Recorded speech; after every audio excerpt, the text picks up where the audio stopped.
Jauh tak nampak? Dekat nampak? Lilin datang bawa baju raya.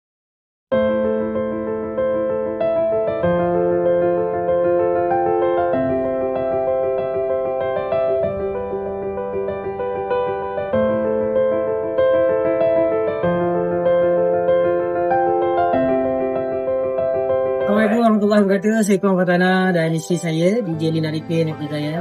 Hari ini kita bertuah berada di Pusat Jagaan Muda bersama dengan NGO sukarelawan kita. Tapi yang penting hari ini adalah niat kita untuk menyampaikan baju raya untuk ibu dan ayah di sini, Pusat Jagaan Muda.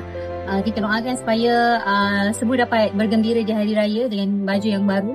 Dan insyaAllah kita nak meraihkan juga ramai-ramai untuk turut sertai menjaga ibu ayah yang berada di sinilah, iaitu apa pun sedekah ataupun infak yang anda mahu lakukan.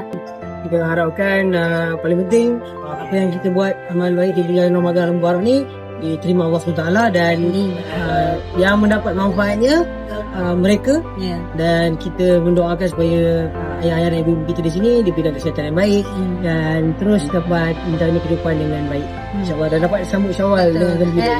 Saya ingat satu kata-kata suami saya lah. Dia kata bila memberi itu sebenarnya mengajar kita sebenarnya untuk membahagiakan diri kita sendiri, sebab dengan memberi kita boleh bahagia sebenarnya. Dalam pada masa kita membahagiakan orang lain, kita juga boleh bahagiakan diri sendiri kan. Macam tu lah.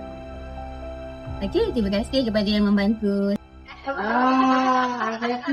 Pegang-pegang nanti masuk mulut kak.